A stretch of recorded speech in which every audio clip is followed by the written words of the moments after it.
Blog Talk Radio.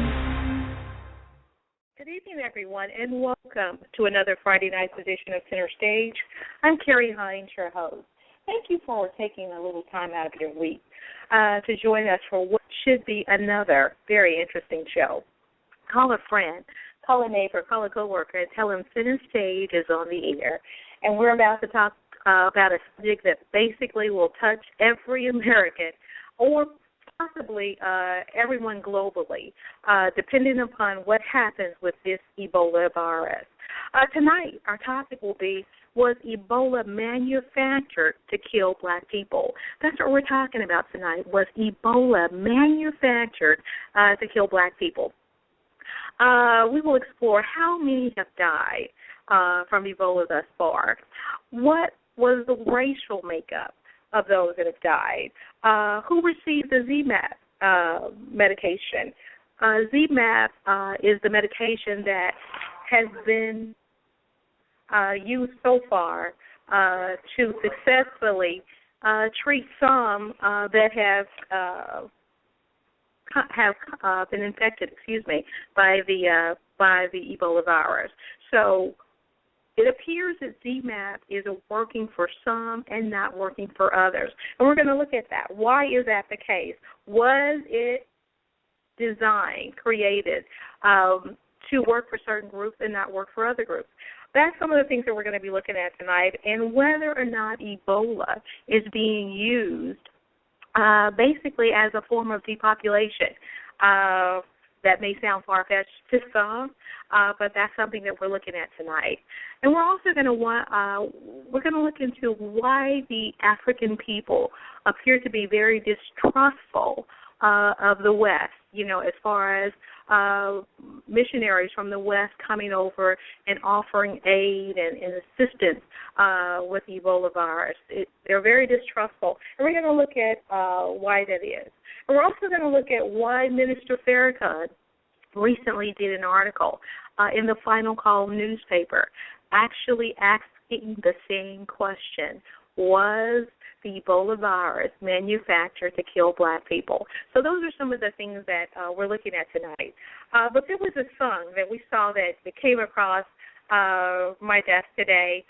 It's so fitting for the show tonight. We were having trouble lining it up initially, but I'm going to call it the Ebola Anthem. The song, I wish I knew who the young man was. I think his name is Young Muse out of Africa, and the young man wrote a song about the plight of his country, the fact that so many were dying, so many didn't have money for the medicines, and basically he just appeared to pour his heart out about this particular situation. And so tonight we're going to try to line his song up, and I'm calling it the Ebola basically anthem because it speaks so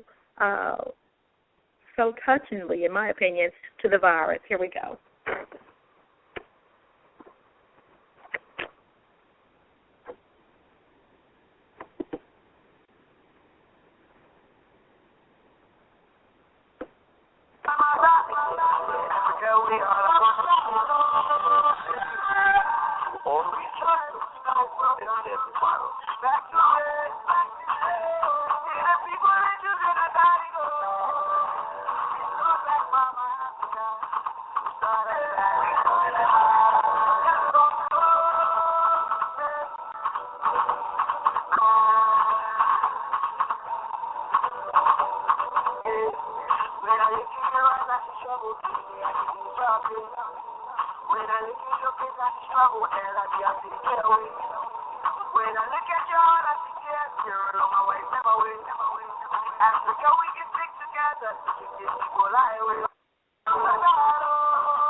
Oh my God, we just need your guidance to stop all the violence today.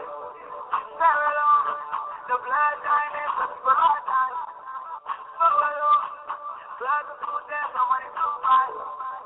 I need money and put me up at all. Not giving up the reality.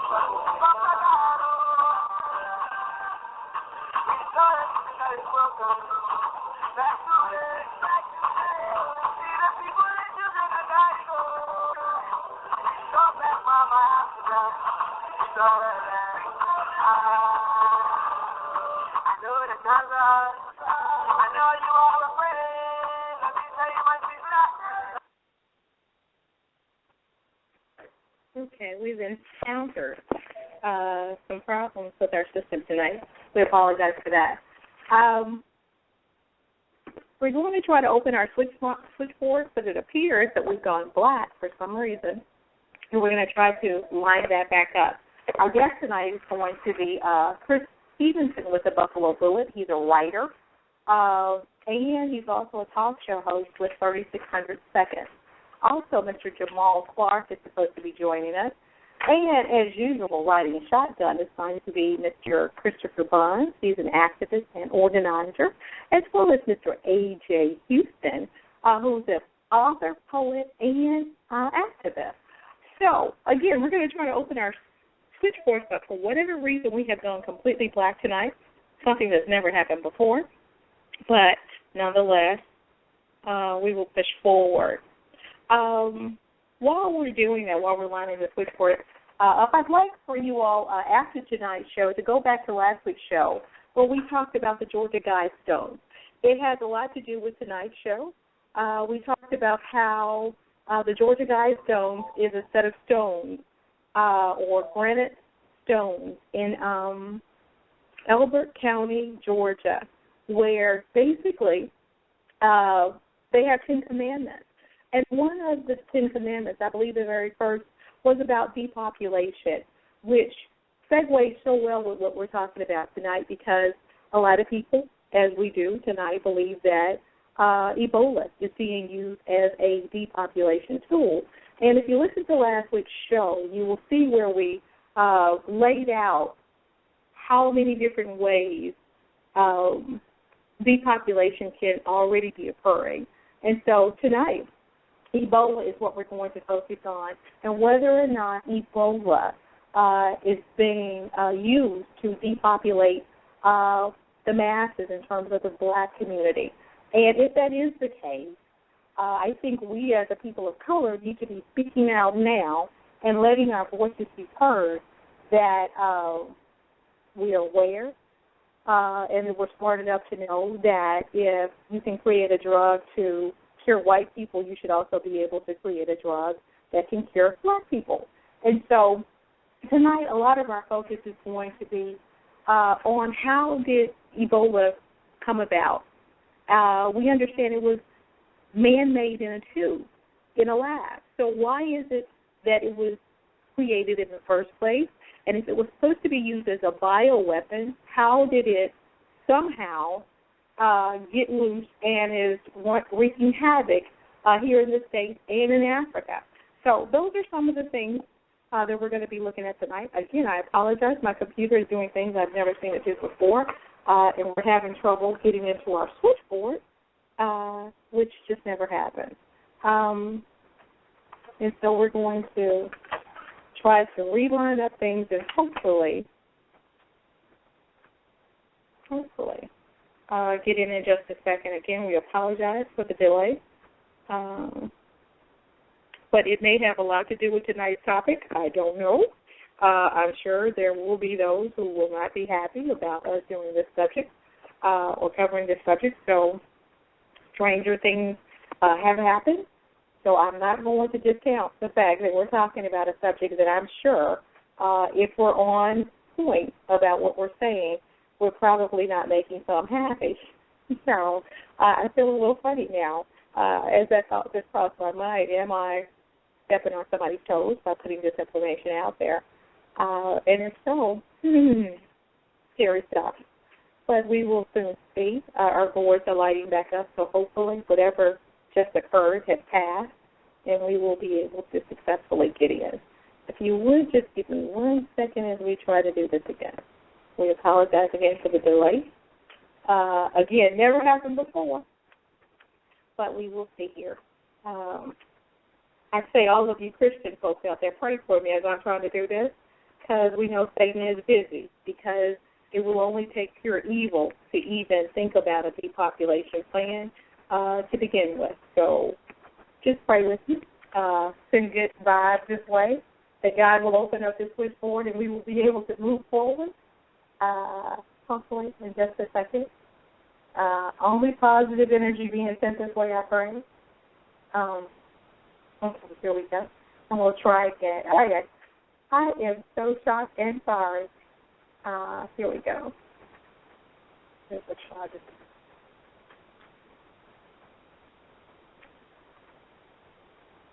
Wow, Satan is for real. Okay, let's try to get in our switchboard. Here we go. Hopefully all goes well. Okay. We're going to give it 1 second and pray for the best. Okay. Y'all notice how cool I am with this? I should be panicking, but I'm not, because I know God is in control, so I'm not even going to panic. Okay. My switchboard is lit up. I see Mr. Christopher Bonds on the line. I see Mr. A.J. Houston. Some other numbers I'm not familiar with. If you are, and I do see one of my guests, Pastor Donald Lee is on the line. Oh, I saw his number a second ago. Okay. And if you're supposed to be one of my guests, will you please light up your pleases? Welcome to Verizon Wireless. The wireless customer you called is not available at this time. Please try your call again later. Announcement 1, switch 4119-7. Welcome to Verizon Wireless. The wireless customer you called is not available at this time. Please try your call again later. Announcement 1, switch 4119-7.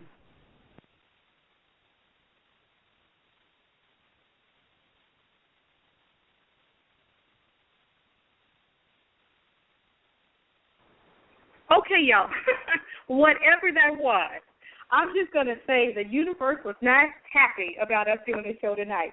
So that means we must definitely be on point. Good evening, everyone. Good evening, Kheri, and everyone. I see AJ's on the. I see AJ. I see Christopher. 314-381. Good evening. Hello. 314. How are you, Kheri?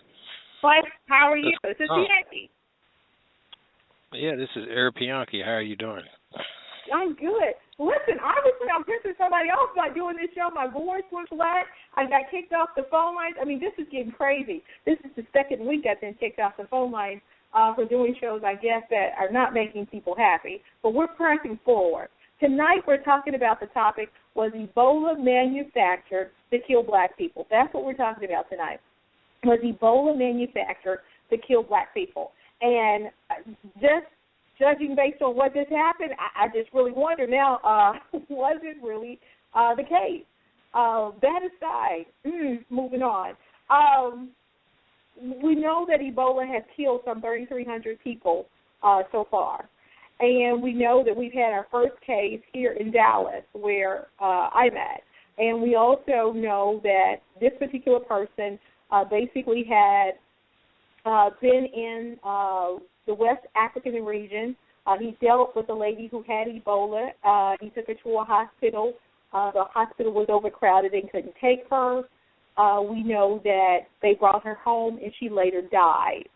And then he boarded a flight. He says he told them that he had not been in contact with anyone with Ebola, got on the flight, came to Dallas, has since come down with Ebola. Okay, that said, is that story fishy to anybody other than me? Anybody? Yes, that's I did read that story, Kheri, and it's fishy because on one hand there is not yet a vaccine that is been approved in the U.S., although they're using the experimental ZMapp, and there's another experimental one made by the same Canadian pharmaceutical company. But I do believe that they're trying to promote. They're really trying to promote not the prevention, but the vaccine. And they're trying to make it as though individuals that have been infected over in Africa and then brought back to the United States, once they're given this experimental medication, that magically they're doing better or that they're possibly going to be cured.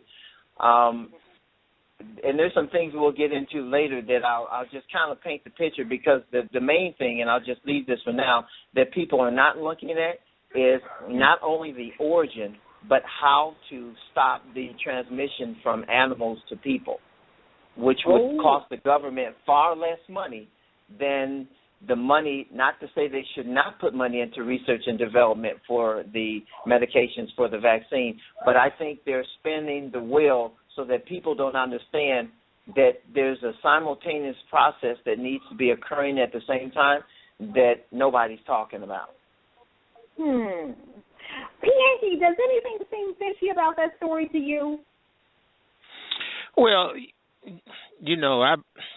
yes, there are attempts to control the population of Africa. Black people, whether in the United States or wherever they are, there's been evidence of that that's been going on a long time, and I can quote and point out many instances. Just as recent as the Truth and Reconciliation hearings that went on in South Africa, as it resolved around apartheid South Africa. You had white scientists came and testified under the protection that people that came and testified and talked about the things that they'd done would be immune from prosecution. Well, they talked about the race-specific bacteria, race-specific germs that they was trying to perfect for that would kill, black folks. You talk about vaccines. Well, they're not going to make money off the vaccines unless the patent. Then, the hepatitis C medicine costs $1,000, $84,000 for a total treatment, $1,000 a week, I believe it is. Well, that same medicine can be gotten in India, and they are using it to handle that same problem for about a third of the cost, maybe $300. So this has been going on for quite some time. Then you had the meeting at the Davos conference in Sweden, where Al Gore spoke out about the population increase in Nigeria. You had the U.S. Congressman of the United States, what was this guy's name? I can't think of his name right now, Chris something. He talked about the population increase in Africa. You had, pardon me? Bill Gates did as well. Well, yeah, Bill Gates had been talking about that for quite some time. You had another special advisor to UN Secretary General Ban Ki-moon, a guy by the name of Jeffrey Sachs. He had told in an interview with a French press paper, the AFP, that he's really scared about the population explosion in Nigeria. So, most definitely there has been plans to try to curb. And the reason, Nigeria is scheduled past the United States. Of course, the United States have been importing its population increase. And Nigeria is scheduled to be the third largest population in the world at the end of this century. It will surpass the United States in another 36 years, and it will become probably 100 years from now, because we won't be here. It'll probably be the largest population in the world, and that equates to a large, huge economic market. Won't no European country be in the top 25 pretty soon. So, they're trying to stop those things. Right, great. Mr. Jamal Clark, are you on the line?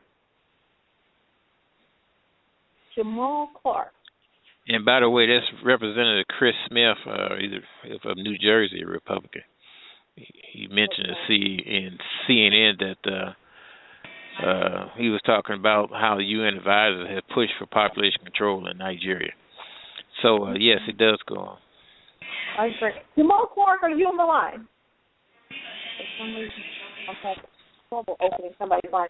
But, you know, in looking at all of this, Minister Farrakhan recently wrote in the Final Call newspaper, which is the Nation of Islam paper, that he, you know, felt like Ebola was manufactured to kill black people. He referred to the fact that Henry Kissinger had spoke of depopulation of third world countries. And so, you know, I think those of us here in America, we may not be used to that term, but I think we should get used to it, because I think the worst thing in the world is to live in ignorance.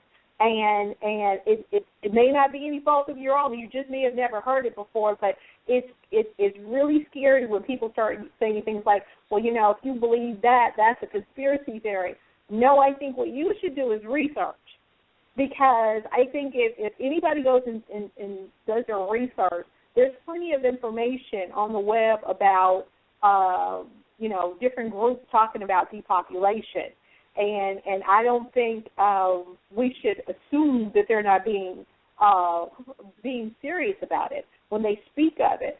So when we hear the word depopulation, it almost seems arrogant, in my opinion, y'all, for any one group of people, regardless of how much money they have, to feel like they have the right to determine who lives and who dies. Do y'all feel that same way when you hear the word depopulation? Does that come across as arrogant? Well, yeah, you never hear black folks talking that stuff. No. They convinced China to go to the one-child policy. Now, China is having a problem because they got way more men than they do females, and it's an imbalance.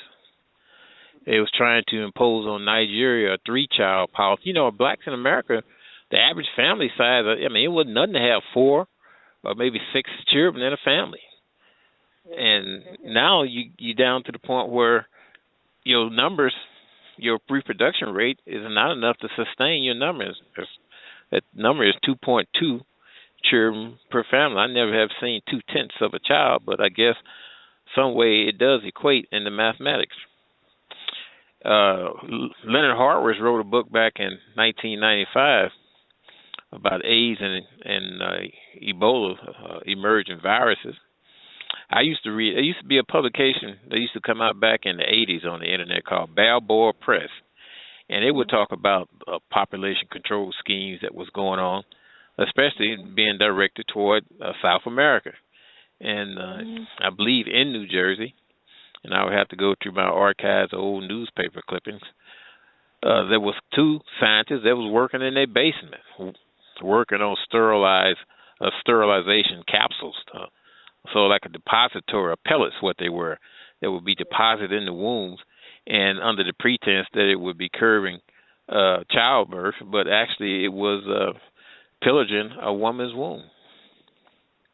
You know, I think it's crazy. You know, Mr. Farrakhan mentioned in his article that there was a weapon that can be put in a room where there are black people and white people, and it will kill only the black, because is it a genotype weapon that is designed for your genes, for your race, for your kind? Christopher, do you know anything about that, being in the medical field?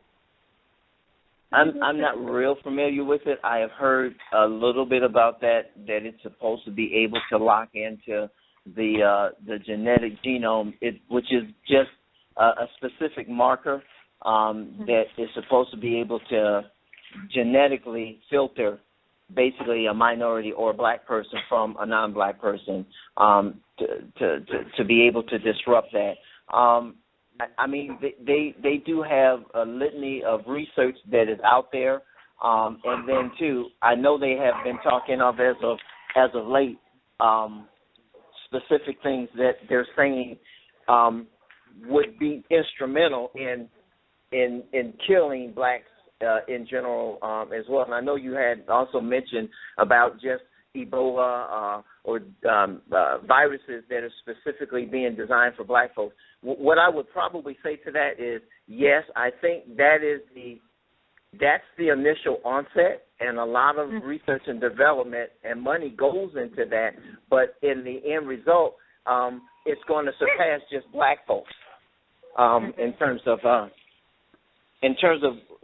they're designing things that will then go after other segments of the population as well. It's just the black folks are going to be the test subjects and the ones that they want to eradicate the most up front. And I agree with that. I agree with that 100%. And I think a lot of times in a situation like this, another group may say, well, maybe they do need to get rid of some of those. But it's kind of like I heard someone talk about a rich Jewish man said once, someone said to them that, that the police were getting rid of all these bad, drug dealers. So that was a good thing that they were killing them off, and so therefore, the world was going to be a better place. And the rich Jewish man said to the person, he said, listen, that's a bad thing. And an injustice anywhere is a threat to justice everywhere, because when they get through getting all the drug dealers and they go down the pecking order, eventually they're going to get to me and to you. And so I would say that this same applies to this Ebola virus. If it is designed to take out black people, what will the next virus, be designed to do? Take out Asian people because there's too many Asians, or take out, Hispanics, or take out Caucasians? And so we have to be careful, with how we look at this. This is truly, if it's the case, an injustice. And when you look at it, it's the worst genocide. Who tells Bill Gates, if it is, in fact, people like Bill Gates is behind it, who would tell a Bill Gates or Melinda Gates that they are superior to anyone else, regardless of how much money they have? Because isn't this really all about money? When you get through, because if it's the people with the money determining who's got to go, who makes them superior? What makes them superior? Just because they have money? It's all about putting emphasis on the ability to be able to protect yourself. That's what I like to concentrate on. People that's weak and can't protect themselves, anybody. If it's Bill Gates today, it may be Howdy Doody next week. That's going to come in and they're going to try to run over you. The reason they don't run over Russia, because Russia have the ability to hit back hard, and destroy. So that is, and protection don't necessarily all the time have to be military might. It can be just education and knowledge, know how to free. And here's another point.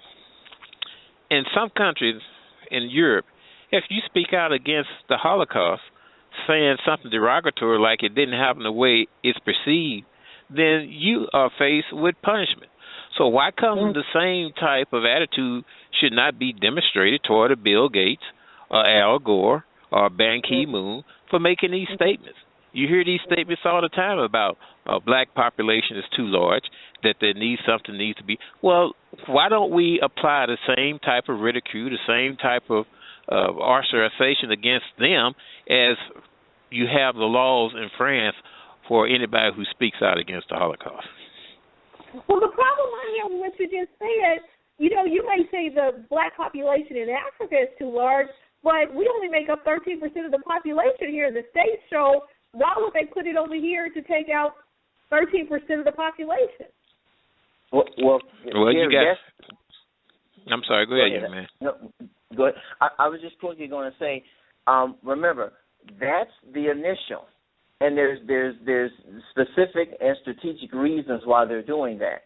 But then secondly, this is not something that is being looked at only from the black perspective. For example, in 2000, the United Nations offered, this was a total package that they were trying to give to Pakistan in terms of aid, foreign aid. But one of the biggest stipulations in that foreign aid package, the $250 million that the United Nations wanted to give them, they said in order, if you're going to accept this money, you have to allow us, being the United Nations, to come in and restructure all sexual education that you teach in your country. We will then come in, we will then do the script, and then we will go over, and basically they were demanding control over their classroom for sex education because the emphasis was on population control because of the birth rates in Pakistan. So it's strategically done. And in some areas, once they have the capabilities basically polished, one way or the other, they may come to you and say, hey, we're going to give you this if you do this. But in the end, if you don't, they're having, I believe there's a way scientifically that then they're going to invoke that population or depopulation control anyway. So this is just something that they were offering. And if you read the clauses, when they offer foreign aid, a lot of the modern-day foreign aid packages include some type of stipulation for population control. Absolutely. Not only population control, but GMO foods, which is basically, can you imagine if a country like Nigeria say, well, look, we don't want to control, we're not going to limit our women to one child. In the United States, well, we don't give you no seeds for your crops next year. That's the consequences of GMO. See, you know what? And some people might say, this sounds so far-fetched, I just don't believe it. There's a U.S. Delaware State University agriculture professor by the name of Dr. Cyril Broderick, who actually took the time to write a letter to the Liberian newspaper charging Ebola was created by the U.S. military and pharmaceutical companies who are intentionally spreading deadly disease in Africa. Now, that's a professor, who put his job, I'm sure he knew that there could be repercussions behind something like that. But I think it's, Minister Farrakhan going out and saying that. I think it's because people realize we are black. Minister Farrakhan is black. Dr. Broderick is black. I'm black. And I think we have enough sense to know that, listen, I don't want to see my people, or myself, be taken out by something like Ebola and I not speak out. That's crazy. And I think for all the other black people that are not paying attention, you need to, because if it is designed to wreak havoc on us, we need to speak out now. Do y'all agree with that? Why would we not speak out if they are putting a virus in the air, possibly airborne, based on what the UN is now saying, that could kill us all? Well, as you see in the document, Maafa 21, and I think it was 21, where you seen the programs that was initiated by some states, and some states who have been brought to court and have settled, where they intentionally sterilize young black women as young as 12 years old. I think Virginia was a state of them. So, yes, those things do go on. And here's another point. There's countries, European countries, that are trying to pay their women to have more babies. See. Well, we really need to wake up. We're going to go to the phone line. We're going to go to 314, looks like 853. Good evening. You're on Center State. How you all doing? Fine. How are you? Hey, I'm Chris. doing pretty good. How you doing? I was just listening. I want to ask some people some questions, some things that we need to realize. Can anybody tell me, can they name me any honest politician?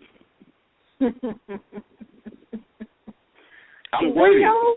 I'm serious. You got the president. Huh? You have your president. Now, if you believe that Skippy is a sissy, that the president of the United States, these people are being. Do you understand what lobbying is?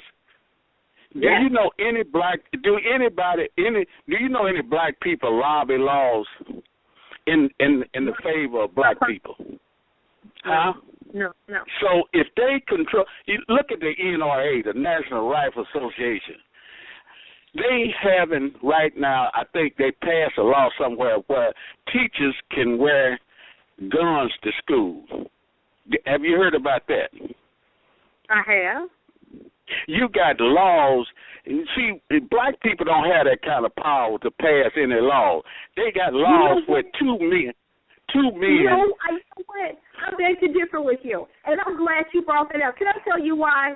We make up 13% of the population, but if we ever decide to take that 13% and use it, I mean, then we can make a difference. But as long as we're all doing different things, we will never be effective. So you know what? Every time I hear that, I totally dismiss it. I disagree. Whenever we decide to unify, that is when things will change. Until then, they will not.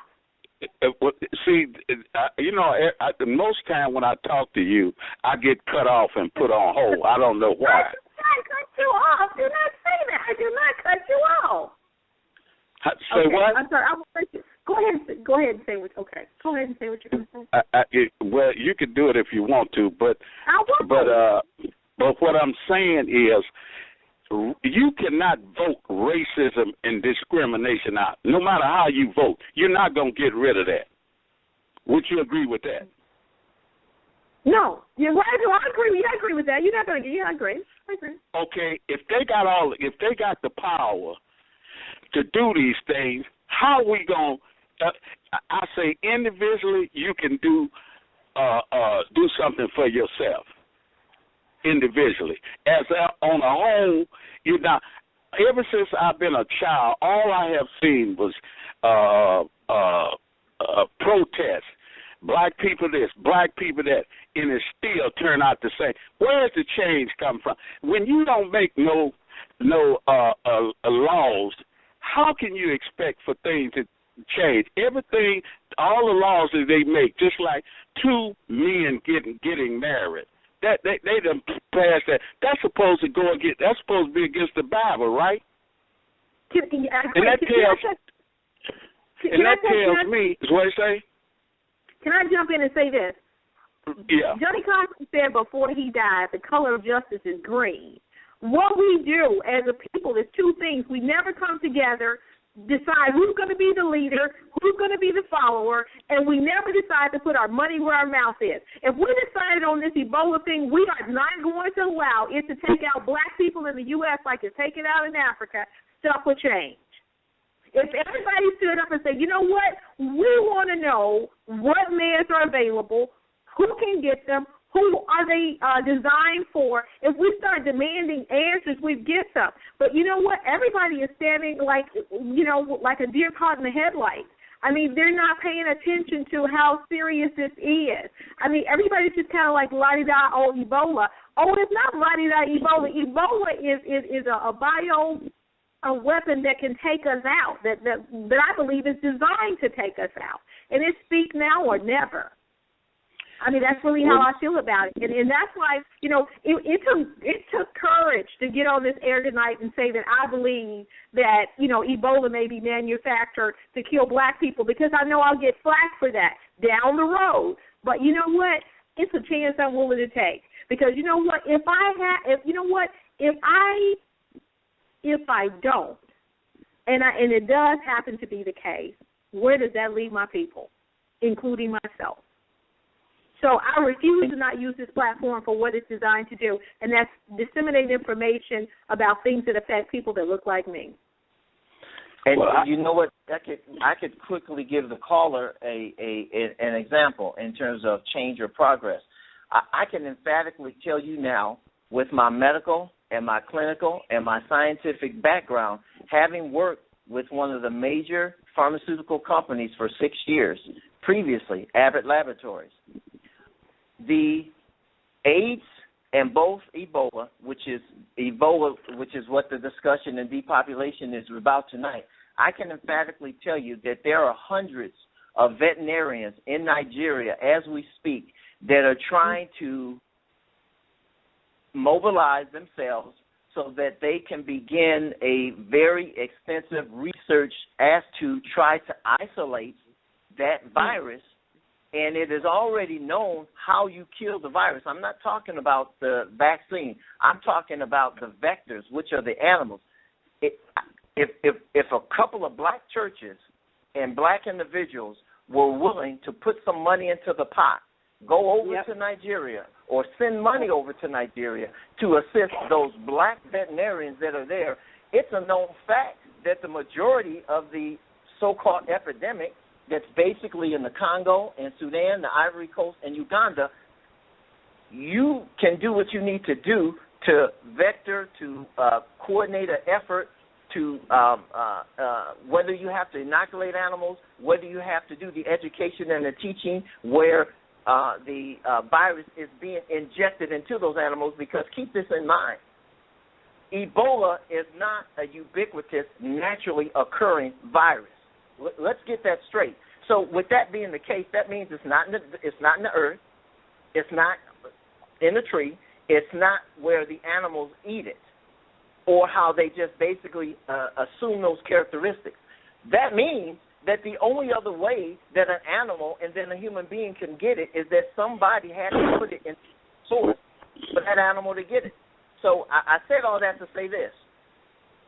If we want change, if we want to deal with the legislation and litigation of the laws that are racist in nature, that are not good for black folks, until we do something and put some money on the table, it's going to be very difficult to overtake what we know is like the president dealing with. Let me say this: if the white man in power had to tell the truth, he would destroy himself. He cannot afford to tell the truth about anything, and that's the reason why things are like they are. Well, I wouldn't tell the truth either if I had a plan to try to wipe out a particular race of people.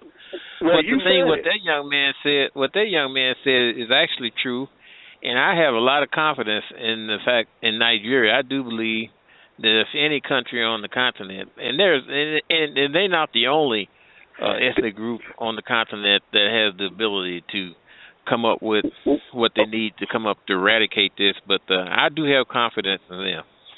Well, if what you just said a few minutes ago, if this man got all of this power and he want to keep it the way he want it, and he got the power to do it, what make you think he gonna allow this stuff to go on? Well, the thing is that they are losing power, and what you're seeing going on now is grasping for straws. Many analysis have said that right now you are observing the last breath, and the last breath of white supremacy trying to maintain, and they can't do it. You can't control Russia. You can't control China. This staging that's going on in Hong Kong. The United States came out. It has been reported that they are behind the funding of those who are. As a matter of fact, you got Chinese people coming. You got Chinese protesters protesting against this group that is staging in Hong Kong. So, yes, they're grasping for the last straw. And you know, when they talk about you remember Dr. John Johnson, what they did to his daughter in the military, right? What did they do about that? Nothing. They haven't did anything about it. But yet and still, I hear these politicians talking about when they get in office, what they going to do, they going to stop this. I think about that girl every day, what they did, poured acid in her vagina. Okay, you know, we get off subject a little bit. Yeah. Racism is all around, and you're not going to get rid of it. Well, that's true, but my intent is not necessarily right now. The reason I'm in this fight, that I'm in this struggle, is eradication is something that I consciously keep in play for the pure purpose to know that possibly, feasibly, one day that may be. But for the here and now, the one thing I know is, going back to what Kheri said, dealing with Ebola, but also dealing with how do we affect change. And I agree with you, marching, protesting, that is good.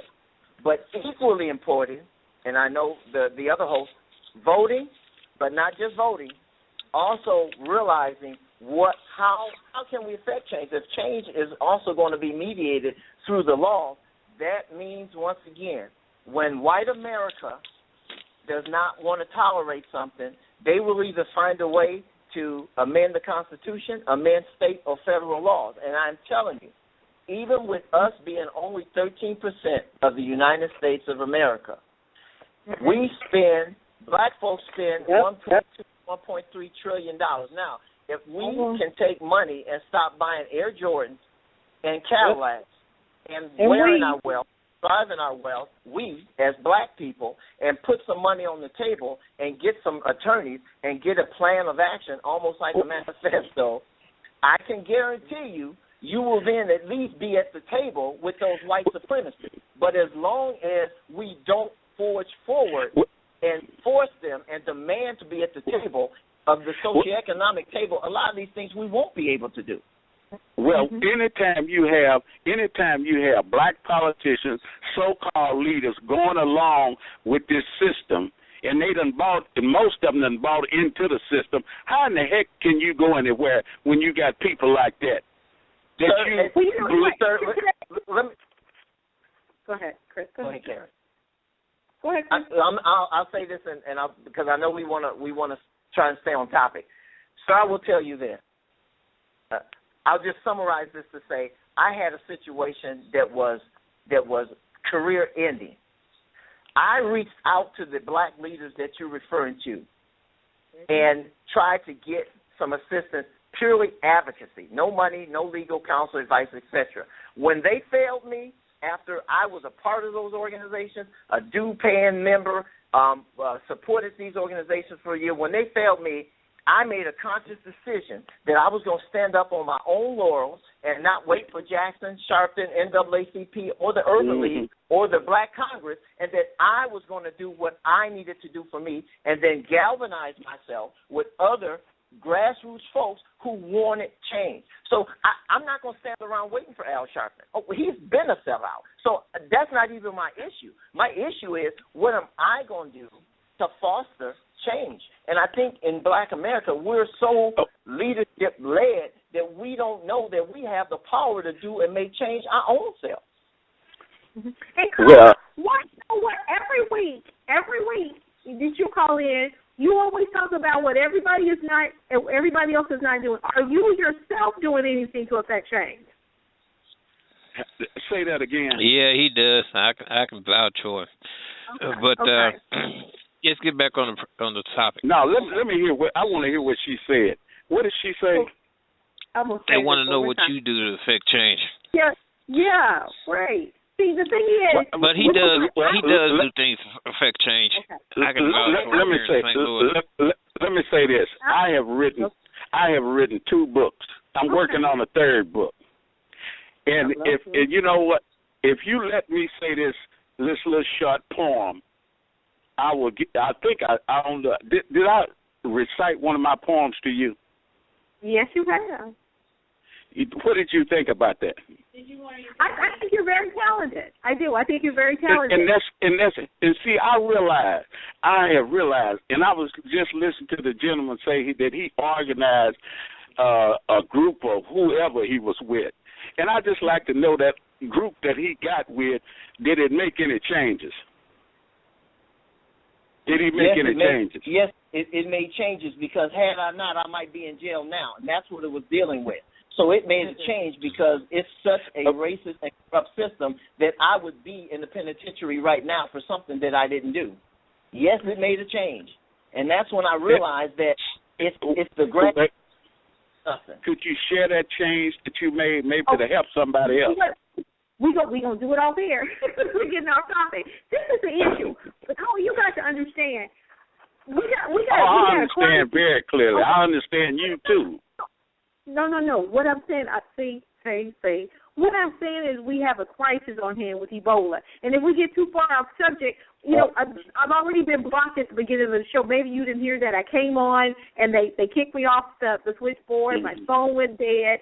All of that. So that shows you that somebody or some force does not want this information to go out. And so what we're trying to do is stay on top.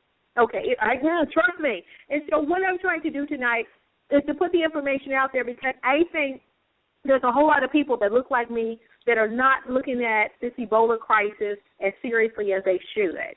Because what I understand is that colloidal silver, and I'm getting back on topic, colloidal silver may be a cure for Ebola, if that is something you all haven't heard. and what we understand is that efforts to bring natural Ebola treatment to suffering West Africans have been quenched by or stopped, let's just say that, by who? Which is the World Health Organization. Now, why would people who say that they are there to help the people in West Africa, why would they stop it? Why would they stop a natural cure from coming in? We understand that they block multiple shipments of nano-silver solutions measuring at 10 parts per million from entering the region, leaving thousands to suffer. Why would that happen, y'all? Why would they block that? I mean, you know, if you say... I can tell you why. Because when you just generally research Ebola and the research that went into the vaccine prior to Ebola, I mean, Ebola, the onset of it has been around since the late 70s. But part of that is something that was mentioned earlier. It's that socioeconomic will. It's the money. The United States has already paid out, I'd probably say about $100 or $200 million alone to the pharmaceutical company in Canada with the vaccine ZMapp. Now, there's a lot of different diseases and viruses that are out there that it has been clinically proven by various laboratories as well as the CDC that their efficacy or their ability to kill something or at least retard it can also be utilized. But if that is a common something, then that means that the pharmaceutical companies don't make the money. And with the Affordable Care Act, people have to keep in mind a lot of what the pharmaceutical companies could do has been decentralized to a large degree. They're trying to get back, ramp things up, and that initially happened with HIV. That kind of surfaced down because it's been more than 7 years. Other companies now get that patented. They can produce the same medication. But with ZMapp and the tube that this pharmaceutical company has, as soon as it gets approved, they have basically a 7-year lockout period that nobody else can produce a medication even if they know how to formulate it because they'll be sued. It's money. It's trillions of dollars. But see, we as Americans should be fighting for the people of Africa and saying and putting who on notice. We see what you're doing, and we demand answers on why did you stop those shipments? Because if it's all about the fact that this can help the people, and you're saying that you're there to help the people, what is the problem with the shipments coming in, and why did their government allow who to stop it? Well, who said these shipments wasn't allowed to go in? I tell you what, why don't we get some colloidal silver and try to send it to an address in Nigeria and see if it goes there? I know some addresses over there. Well, that's not a problem. I mean, we can do that. They're saying that WHO officials also reportedly called off a trial at an Ebola isolation ward where local health authorities were set to begin administering the silver. Come on now. So they're shutting down the isolation centers. They're shutting down the shipments. That tells me they're working against the people. So people wonder why the West African people don't trust the West. That's why they don't trust the West. I mean, because it looks like you say you're coming to help, but in reality you're not helping, and the people are not stupid or ignorant like they think they are, and the people are aware. That's why a lot of them choose not to go for treatment. That's why they flee, into the countryside rather than go and be treated. I'm not trying to get off the subject, but wasn't it Farrakhan, Gaddafi wanted to give Farrakhan a certain amount of money to bring back to the United States, and they wouldn't allow it. Am I right or wrong on that? Okay, money for what? Gaddafi was supposed to wanted to give Farrakhan, I think, $5 or $6 million or some dollars, and the United States wouldn't. If they say if he was going to bring that back here, he couldn't come back, either the money or him. You didn't hear about that, right? They only allowed him to bring back. That was offered to him. He was able to bring back $1 million through customs, but that's the maximum that they allowed him. Oh, he brought it back. Yeah, he brought $1 million back, and he declared it through customs, but they wouldn't let him bring any more than that. Oh, okay. Well, that we go with that allow. You see what I'm saying? Allow. They wouldn't let him. They wouldn't allow him to bring more than that back in. It's the same thing. Anytime that you try to help, anything that you try to do right in America, if it's right, this powerful force here is not going to allow it. I don't know why people can't understand that. Okay, let me help you one. Evil. Colin, let me say this. First of all, the power of life and death is in the tongue. That's scripture. And if you don't speak defeat before you walk out the gate, then defeated you will be. First of all, you got to think like a warrior to be a warrior. You got to think like a giant to be a giant. And I think, you know what, the National Rifle Association has grown the way that it has because you had a group of like-minded people that decided that they were going to affect change. AARP, that organization decided that they were going to come together and they were going to lobby to get what they want, and they do. We do not put our dollars where our mouth is. Chris has said that. I've said that. That's the truth. I mean, we should be putting money together and deciding we're going to fight Ebola. We're going to stamp it out in Africa, and we're going to stamp it out in the States. And if they want to come with something else next week, we're going to come together and go against that too. But we won't put our money together. We won't come together. That's fact. Well, I tell you what, let's find a facility, and I'll put money toward it. And the three of us, let's send some Cordell, send this product to a location in Nigeria. Let's just do it. I'm in. And listen, and anybody else want to get in, we will put together a funding account and let's put some colloidal silver on some planes and send them to the people in West Africa. I mean, you can send it in. Let's send a bottle through the postal, U.S. postage. I send stuff to my wife in Ghana about U.S. postage. So let's see what happens. You go out and research. Let me know how much it is and what it's going to cost, and I'll send you money by PayPal or however you want, and the other gentleman will. Let's see what happens and see if the story is in fact true. Let's do this too. Why don't we all too bombard the World Health Organization with questions on why were those shipments of colloidal silver? They're not going to answer your questions. I've tried that before. You know I tried that with the IMF, with the lady LeGrand. She don't answer your questions. Bombard them. Put them on notice. Do shows about it. Because it's what we need to do, let's try to send it over there and see what happens. Put it in U.S. postage, in the U.S. post office, and try to send it there. Identify somebody, we contact them on the phone and tell them what we're going to do and get an address and let's send it over there. Or we can send it by UPS. That way we have a tracking number. Well, let me ask you this. Do we have any radio stations that we can, that we as black people can control and don't let the white man know what we're talking about through communication? No, you can't. How you gonna have that on a radio station, man? And that's what I'm talking about. Blacks got a lot of radio stations, but radio stations, it goes out on the air. Anybody can listen to it. Yeah, but who owns the station? That's what you got to look at. Well, you got WURD in Philadelphia. That's owned by blacks. You got WAOK or CBS in in Atlanta, Georgia. That's owned by blacks. You got Madison station there in Washington D.C. But with the NSA spying on everybody, there's no way that you can keep it secret. There's not, come on. Yeah. And what the NSA ain't doing, you got somebody who's snitching. So, It's just like you said when I first came on. You said. So, Kheri, you got my email address, don't you? I do. All right. Well, you send me an email. Mm-hmm. Okay, I will do that. Because you know what I think, Bianchi? Let's do this project and let's make it work. That's what I'm thinking. We need to start talking about it and be about it. That's an issue. If colloidal silver works for curing Ebola, and ZMAP doesn't work for black people of color, then tons and tons of colloidal silver needs to be headed to West Africa.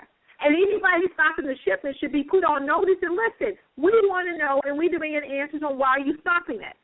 Why would you stop something that's helping the people? That's what we should be focusing on. Every talk show, every black talk show should be wondering why and asking why is the colloidal silver not making it to West Africa. I mean, it's just so many things we could be doing as black people and putting these people on notice that, listen, we ain't going to let you kill no more. 3,300 people have already died in West Africa it's over 3,300 in West Africa from Ebola. Come on, y'all. They're leaving people out there in the street. I'm sorry? Kheri, I want to say that we're mentioning that and maybe putting together an initiative to you can buy colloidal silver at Walgreens. Yes, you sure can. And keep this in mind. The colloidal silver was seized because it was successfully treating Ebola patients. Black folks that have been infected, that it was through either the ELISA test or blood draws that it was emphatically authenticated that they had the Ebola RNA virus in their system and they were sick. So the thing is that this is secondhand. This is not secondhand. This is not that it's a guessing game. And I can thereby tell you that when they match comparatively the colloidal silver versus anything else that's out there, it's going to have less side effects as well. They got it in nasal spray. They got it in Peaceful Mountain Ionic colloidal. So yeah, let's do this. I tell you what, we can do it however you want. However you want to do it, let's do it, and let's get it going. I'm gonna say this, and I'm gonna say this, and I'm gonna go. Okay. No, we want your money too. No, we want your money. Are you gonna donate as well? Well, he get that from me. We're in the same place. But I made a statement today. There's no power in ignorance. Would you agree with that? I agree. Yeah. I agree. So when you see what's going on, you know how many people will pay attention to what you all are talking about. They're into long hair and tattoos. Once they get into that, you can forget it. I can go there. Well, I tell you what we're going to do tonight. I tell you what we're going to do tonight, caller, and you can put the word out. P.A.K., Christopher Buzz, A.J. Houston, and Kheri Hines have decided tonight we will raise money to buy colloidal silver, and we will send it to West Africa. That's what we'll do. Well, I tell you what, I got the money right now, and money ain't no problem for this quantity that I'm looking at here on this website. But somebody needs to identify a place. We want big shipment. The Senate. We want big shipment. No, let's try a small shipment. Let's try a small shipment first and see how they work. Is Mark still here? Mark, is he on? No, Mark's not on the phone tonight. Mark's not on the phone. Let's try a small shipment and see how they work, because this for colloidal silver, some pretty strong stuff. As a matter of fact, they tell you that you're not supposed to overdose of this because it would turn your skin blue, and it'll be blue permanently.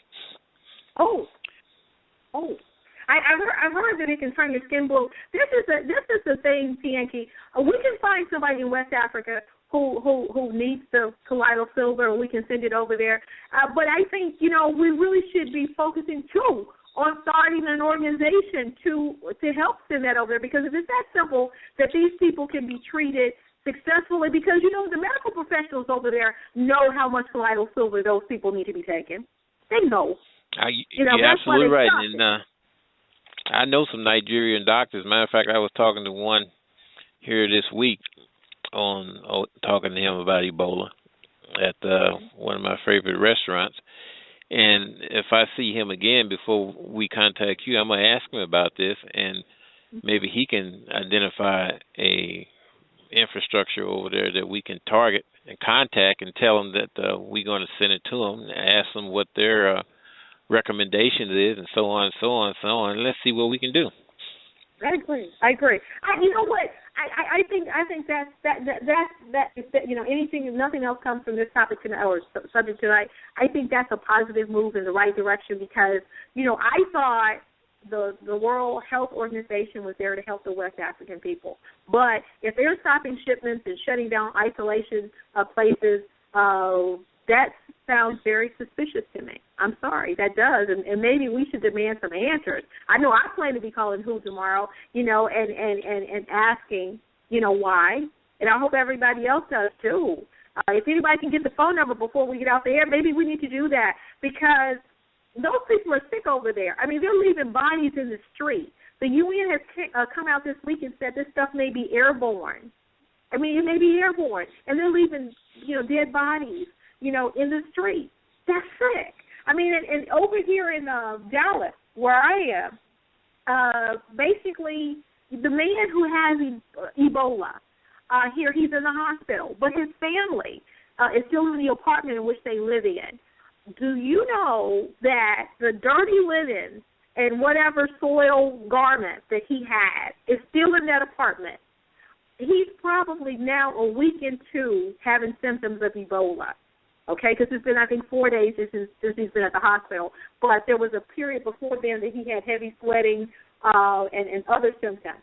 Okay, so if you leave those dirty linens and soiled clothes in that apartment with those family members locked up, are they subjecting those people to Ebola? Even if they Let's see what Lysol can. What type of effect do Lysol have on Ebola virus? Lysol kill every other thing.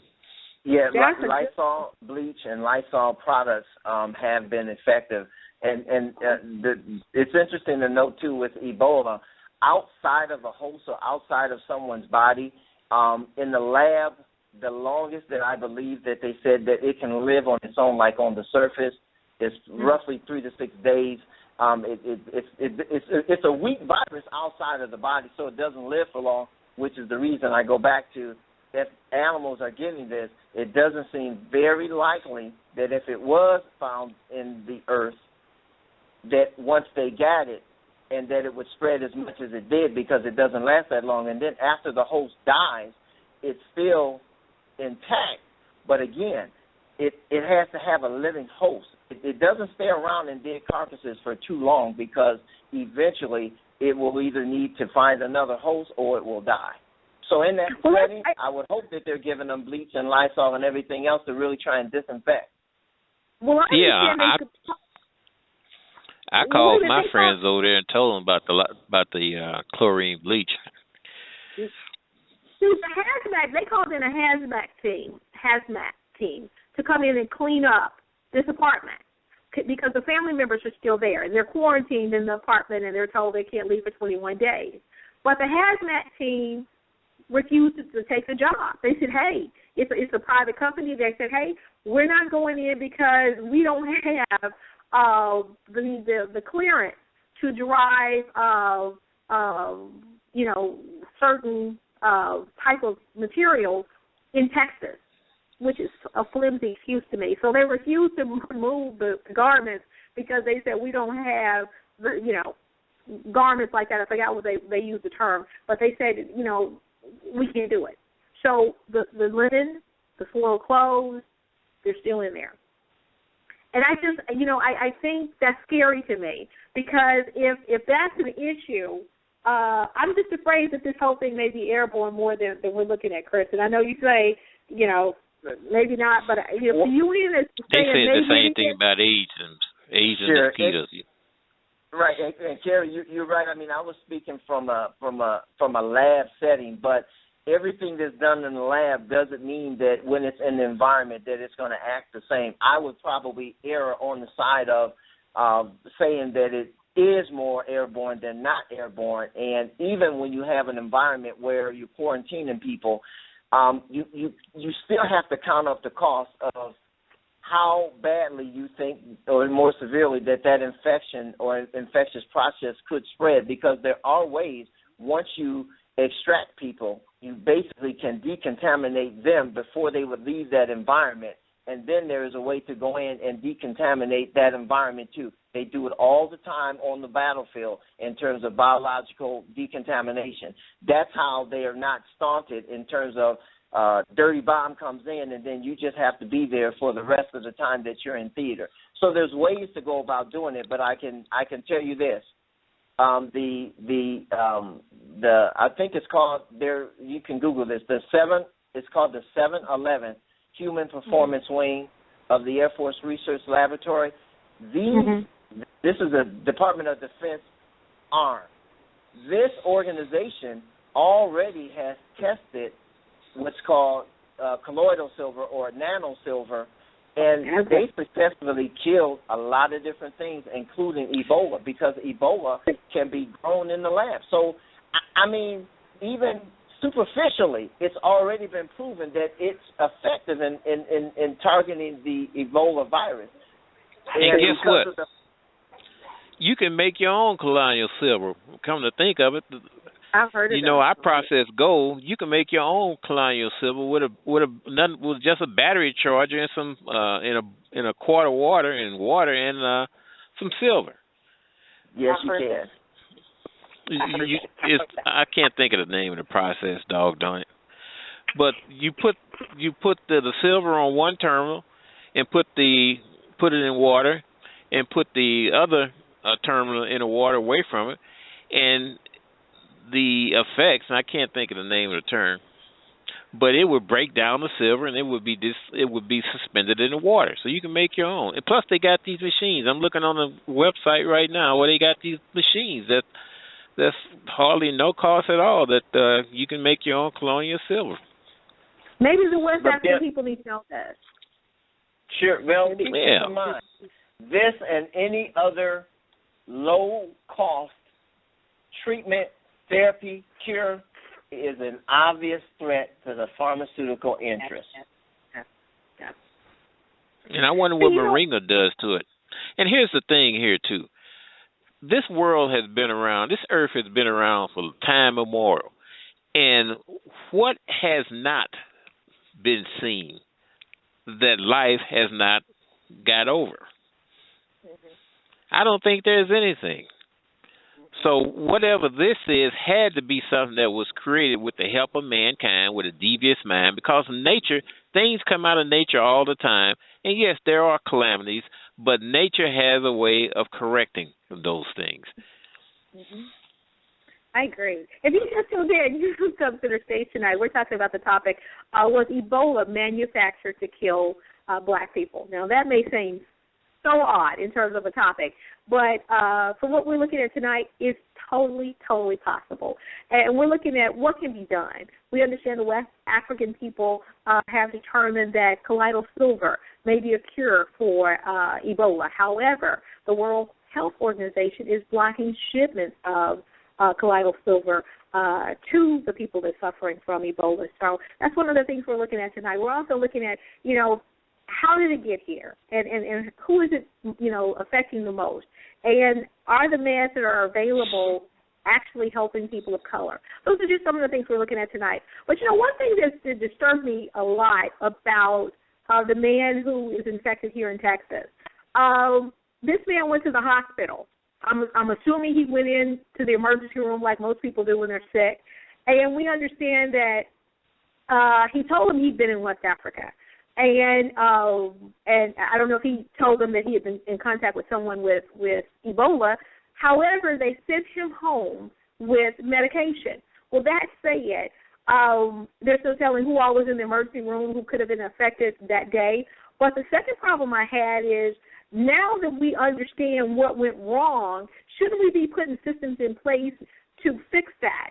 I would think if we know now, someone is infected with Ebola, wouldn't it be wise for hospitals to have a certain entrance in which people go in and exit that have Ebola so that they won't infect anyone else that's in the hospital? Let's just say by chance it is, a virus that can be, you can catch air, through the air. So that said, shouldn't we do that? Shouldn't we make sure that everybody who's infected calls ahead to the hospital and says, hey, I'm on my way. I think I have Ebola. Is there a certain entrance in which I can come into the hospital, that I won't come in contact with a lot of people? Shouldn't we put that in place? Yeah, and I almost think if that's the case, then they almost need to have some kind of arm or wing that would be separate from everybody, that if it's suspected or the individual suspects it, that should be the location or the building that they go to keep it separate from everybody else, if at all possible. Another friend of mine who's a perfusionist, a cardiac perfusionist, he said that what a person could do who a family member was coming down with the fever is dig like a pit like a hole in the ground, and Okay. fill it up with water and put them in there and to help keep their temperature down. Oh, okay, because the ground is cool. Right, keep them cool. Right. I mean, it's the same way we used to do with fevers. Back in the day, you used to take wet towels and wrap around your neck, wrap around your wrists, wrap around your ankles, and continue to put ice, cold water to it in order to break that fever. Same thing with malaria. People have done that. I think we're going to need to do something. The White House is, they're promising that they're not going to let an outbreak, happen here in the States. Okay, yeah. But, they're saying, huh? The White House can't even keep the average Joe from scaling the walls and getting in. I don't know if we need to go down the road right. with that. And remember that couple not too long ago that wasn't on the guest list in there and never went to jail. Up in there eating stuffed mushrooms. Lobster. It's true. They're claiming that the reason the outbreak is so out of control in West Africa is because they're saying they're not easily identifying, or they're not identifying it as easily as they should, based on the measures that they have in place. That they don't have the isolation facilities that we do. They don't have the rapid treatment that we have here in the States, and the protection of the people who come in contact with the infected people. So they're saying that that's reasons why Ebola has gotten out of control in West Africa. I don't know if I believe I don't know if I believe that. And so I would say to anybody, don't wait on somebody else to save you on this. That you should, take care of yourself. I think in schools, I think in hospitals, I think in government buildings, I think our government should provide face masks if people choose to put one on. I think things like that should automatically start going in place. I don't think we should wait. I think we should make demands, on certain things being done. I think if you go through the airport, I think regardless if you're going on an international flight or not, they should take you through that screening to make sure that your temperature isn't too high. Do y'all agree with that? Well, they do in Egypt, and I have been through countries where you do walk through one of those things, and if your temperature is high, they pull you off to the side. This was before this recent Ebola scare. I think everybody, TSA takes you through that little machine and makes sure that you don't have no weapons on you. I think that the same kind of machine needs to be lined up right next to that to make sure when you go through that, check for weapons, and you go through and check for your temperature as well. I think it's just we should not allow it to get too out of control before we make demands on our government to do better. Because all of these hiccups and Dallas made a mistake and we're learning from their mistakes, we shouldn't allow them to make any more mistakes. If we see things that, don't make sense now, we should speak up now. Because I think, this guy in Dallas, that has the Ebola virus, they're thinking about prosecuting him. They say they possibly, I guess if he lives, that they want to prosecute him because he did not tell the people at the airport that he had come in contact with someone who had Ebola. And I don't know how much of the first part of the show I was cut off on, but I'll repeat this because it's worth repeating. He had been in West Africa where he helped someone who was pregnant that had Ebola go to the hospital. What happened was the hospital was too crowded and sent the lady away. The lady later died from Ebola. Well, he went to the airport, came back to the States, and when they asked him the question, or when he got ready to board the flight, I guess I should say, and they asked him, had he come in contact with anyone with Ebola, I understand the man said no. How did he know the woman had Ebola? He took it to the hospital. It was, I don't know if it was a family member or a friend. Well, I mean, the people go to the hospital, they could have had malaria. So how how they going to prove that he knew that she had Ebola? I guess that's why he was able to get back on the flight. He pled ignorance and got on the flight. But nonetheless, when she died, so that was a clue. Well, she could have died of anything. That mean it could have been Ebola. Heck, I got a fever right now. I guess I got Ebola. Stay away from me. You can catch it through the phone too, can't you? Well, I don't know. I'm not Just sure. Where y'all go? Go through that entrance at the hospital marked Ebola only. You said what? Shit. I asked y'all where y'all go when I said that. Away. I mean, because, the thing is, I think in grocery stores and in lines in public places, I don't mean any harm, but don't stand on nobody's shoulder. I mean, don't make anybody have to ask you to back up off of them, in a situation like this. And that kind of stuff happens. And you don't want to be rude, but I don't want to shake anybody's hand. I don't want to hug anybody. And I don't want anybody standing on my shoulder if I'm standing in line. And I think it's just certain measures that you ought to have sense enough to put in place for yourself. And your what do they call that space right around you? Is it your aura? Your aura space? That space. Well, if you go in the bank and there's a long line, you don't want to wait. Just holler, I feel like I got Ebola. You know what? Yeah, get to the front of the line. Everybody just clear out and let you have the whole bill. I mean, you know what, Kheri? I think, huh? I was just quickly going to say, I know we're joking, and it is a serious topic and a serious matter, but some of what we're dealing with in terms of whether it's the World Health Organization, if it's the CDC, because they were basically some of the culprits in that in keeping the nano silver from basically being able to go, and apparently they did it on the same shipment 3 different times. They kicked it back. But I would say this is kind of like I saw a gentleman. I read a story, and I think it was either Afghanistan or Iraq. But what the store owner, he had a restaurant in the store, and what he did each evening is that he would put the leftover food and other products out on display for individuals who were poor or who couldn't afford so that he didn't waste it. He had more of a, not ethical, but more of a moral responsibility. And so he wanted to make sure that the poor individuals in his village always had something to eat, and that was just his way of giving back. It's not ironic. It's sick and it's twisted that the level of sophistication that we have worldwide, particularly in the United States, that we would not do more when we have indigent people that are suffering.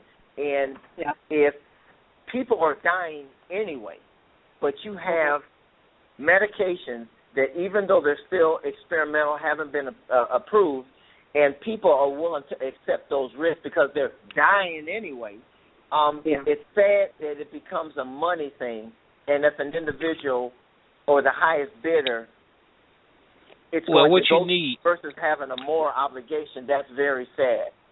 What you need is to have more countries in this world that has the ability to research and perfect drugs and vaccines and so on and so on.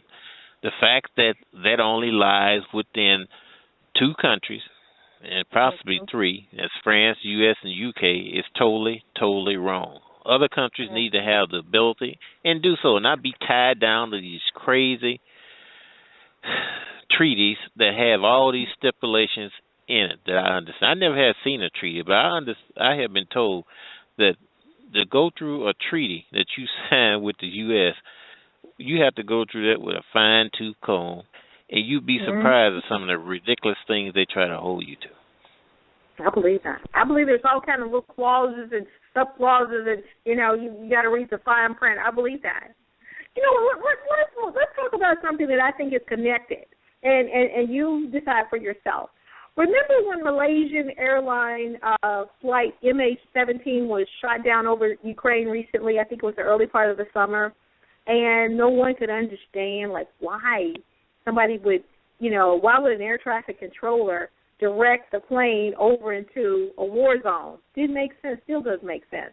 Well, we understand that 100 HIV and AIDS researchers were on that plane. We're talking about the top of the top in that field, people who had dedicated their whole careers to studying and finding a cure for AIDS. That said, we know AIDS and Ebola is a whole lot alike, right, Chris? Yeah, they are. They basically they do affect what's called your immune cells, which are the CD4 cells, and they also affect the cells called TSG101. Both of them attach the same way, and they basically, what they do is they disrupt the cell and they infect the cell. So the mechanisms are almost identical. Okay. So y'all just, chew on that for a minute, but well, if you have somebody who has been cured of this, what use could you do with their blood? If you do a blood transfusion, or give yourself an injection of their blood, it's just like once George Foreman beat the hell out of Joe Frazier. I mean, it was common knowledge that he knew how to do it. So isn't that not the same way cells operate too? Exactly. But see, what I'm going with what I just said, though, is those 100 researchers that died on that plane, that flight MH17 of, the Malaysian airline, those people were the top in their profession as far as researching AIDS. Well, guess where they were en route to? Just in case you didn't know, they were en route to an AIDS conference in Melbourne, Australia.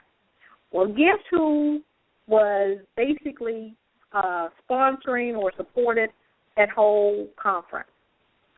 Bill and Melinda Gates. Just putting it out. Wow. Didn't know that. Wow. So it's just very suspicious. And now we know, Bill Gates has a vaccine company. Is it all connected? I don't know. Do those dots connect y'all or don't they? Well, somebody should bomb his vaccine company. Maybe we could do that with they try to do that with. They try to take George Bush Sr. I almost did. He missed the plane he was supposed to be in that ended up crashing on its way down to South America. And you know what? Another thing, just one more footnote on that story. A lot of those people work for WHO, World Health Organization. Okay? Just another little footnote to that story. So, it's seeming like, we talked last week, and I think at the beginning of the show, again, I don't know how much you all heard and how much was cut off. Well, last week we talked about the Georgia Guidestone. Again, they're a group of granite stones, very tall stones, in Elbert County, Georgia. Those are stones believed to be owned by a group of elite. We understand that there's 10 commandments written on those stones. The first commandment deals with depopulation of the earth. They're wanting the population to get under 500 million people. That will be 9/10 of the earth's population. That ain't going to happen. Huh? When I get back to Ghana, I'm going to get busy. That ain't going to happen. Well, you got to get busy now. I mean, because, if Ebola is allowed to just run rampant, I mean, it has. But that's what they said about AIDS, too, remember? But AIDS is a slow death, okay? Because AIDS was killing people. Before the what do you call it, the cocktails came out, AIDS was killing people. Yeah, but since the advent of AIDS, the African continent population has went over 1 billion in sub-Saharan Africa. But in the 80s, it was taking people out of here. Yeah, but I think they pretty much don't got AIDS under control. You got some countries that's got less incidence of AIDS than you do in the United States by a whole lot. That may be the problem. AIDS is still killing people, or I should say, symptoms associated with AIDS is still killing people. Mm-hmm. So, I think we still got to look at the fact that Ebola has a 50 to 90% mortality rate, doesn't it, Christopher? Is it 50 to 90%? 50%. It's about 50 to 90%. Well, the thing is that to keep in mind in terms of that, Ebola is a similar strain, but think of it as HIV mutated. Mutated in the sense that it essentially does the same thing that HIV does, with the caveat that it's a hemorrhagic type of virus. In other words, it quickly disseminates itself to the organs, specifically the liver, and it causes profuse bleeding, which is why you have bloody vomit, bloody diarrhea, stool, and so forth. So it moves a lot quicker, and to me, it's something that has now been taken, and they've upped the ante, and they've been able to actually genetically mutate it to be a worse or a more severe form of HIV. Well, the thing is, it might mutate where it turns and start attacking Caucasians. Is it true? When you're digging ditches, we've always heard that. Be careful. You just never know. We understand Ebola is affecting 5 people an hour. 5 people an hour. Now this is just me talking, and I could be so wrong, but I think if a virus is affecting 5 people an hour, I don't think that many people are having sex. You know how many babies black women abort per hour? Anywhere from 40 to 50. Is it? Well. Yep. Do the math. I just think if you pay attention to that number, that stuff has got to be airborne. I think with the knowledge of Ebola out there now, I just don't believe that many people in West Africa are still touching each other and coming in contact with people's vital fluids. Huh? If it's airborne, then during the hurricane season, hurricanes start off the west coast of Africa and come this way. Then that airborne pathogens is going to be coming here to the United States during the next hurricane season this coming spring. A huge storm blew through Dallas last night. Huge. I mean, the winds were incredible. So, chew on that. So, I mean, if we're talking about it's airborne, it was blowing all over the place in Dallas last night. I mean, it's so much we have to be concerned about. And I just think we need to put the government on notice. I think we need to put WHO on notice. I think we have some work to do, because if we don't want this thing to spread, if we don't want them to let it get out of control before they say, we made this mistake and we made that mistake, I think we need to speak up now. I think I have a problem with the fact that the government is about to send another 1,800 soldiers to West Africa. What are they doing over there? Is it me? I don't get it. What are they doing? Why do we need soldiers in West Africa? Well, what they need is field hospitals and treatment centers, and they need to start out on the perimeter and work their way in toward the epicenter of this disease. That's the way I would think to be the way to stop it. You can't start in the epicenter and work your way out, because you're chasing people out further away from it.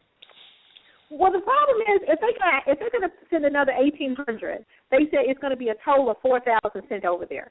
Well, what's going to happen when that 4,000 comes back to the States? Does anybody see there being a problem? I don't know, but Cuba have sent doctors. China have sent doctors and teams, and China has a great experience with the SARS outbreak. They have experience with the H1N1 and also swine flu. Oh yeah, I mean, you know what? First of all of that is probably man-made. Isn't there? What is the patent number on that Ebola virus? Christopher, is there a patent already on that? I think I'm having trouble with Christopher's phone line. No, from what I have read, yes, there is. And the HIV too. See, unfortunately, I know what he was alluding to. Even when I talk to some of my friends, close friends and colleagues, and you mention certain things to them, and these are quote-unquote educated individuals, they don't believe what you're saying. And they don't believe it because it's almost like, it's out of sight, it's out of mind, and you conspiracy, you kind of thought you were grounded, Chris, but you're kind of crazy. But that is because to the average person who doesn't understand white supremacy, who doesn't understand racism, they don't really get a full Monty. I mean, things like depopulation is something that even when the slave master decided that he didn't want to have too many slaves that he couldn't afford, or he wanted to more so control the population of his slaves, he would castrate the men. I mean, it's not new, and this is something that has been done for centuries, and a lot of people just cannot wrap their hands around. Would there be entities, governmental entities, wealthy individuals and groups, organizations that basically would have sworn allegiance to decrease the population, and not just by passing out condoms and birth control. We're talking about killing people to decrease the population, and that's kind of hard for some people. And then some people, lastly, they won't do the research to prove it wrong. They tend to believe white mainstream media, and they're lost in the shuffle with that because they're not going to do anything on their own. So some people, you have to give it to them a little bit at a time if they are going to, adapt and overcome to believe what's fact versus what's fiction. You know what, Chris, and to address that, and I'll be honest with you all, to be transparent tonight, when I first started Center Stage back in 2010, I thought the audience was going to be everybody. But I later found out it's kind of like going to church. If you're a preacher, every week you got to call some people to the altar and see who wants to be saved, and then they're new Christians, and then they got to learn, the Bible and what, chapters deal with what, and so on and so forth. I decided I wasn't going to do that. I'm not a preacher, and I can't save everybody. And so I decided Center Stage was going to target an audience of people that were awake or wanted to be awake.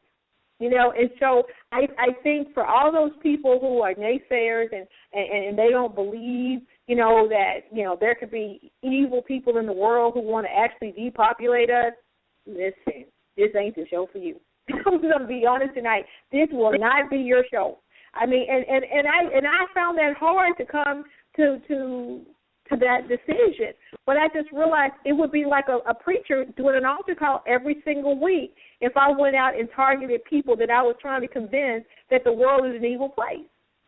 I decided I wasn't going to do that no more. That was hard work. Every week it was painstaking to try to figure out what show could I do that everybody would get. And who, wasn't awake, how could I awaken them and then still keep the focus of the people that were already awake. And that's when I decided the people that were not trying to be awake was not my audience.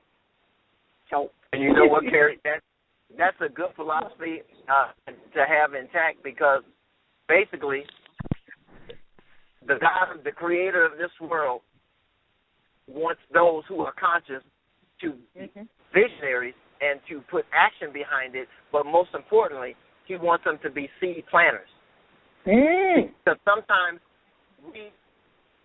we want people to know what we know and how we're passionate and what we think.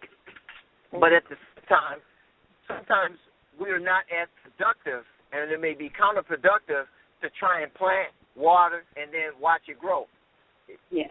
God has those other aspects tied up, so the main thing that we have to do is plant that seed, and he'll do the rest. And even if that means that somebody doesn't want to partake of that, plant it, keep on stepping. Somebody will. Yeah. And but the ones... Go ahead.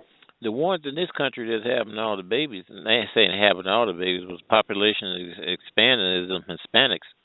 I'll never hear any biological weapons, viruses being implemented to take them out. You know what I think? I'm not racist, so let's start there.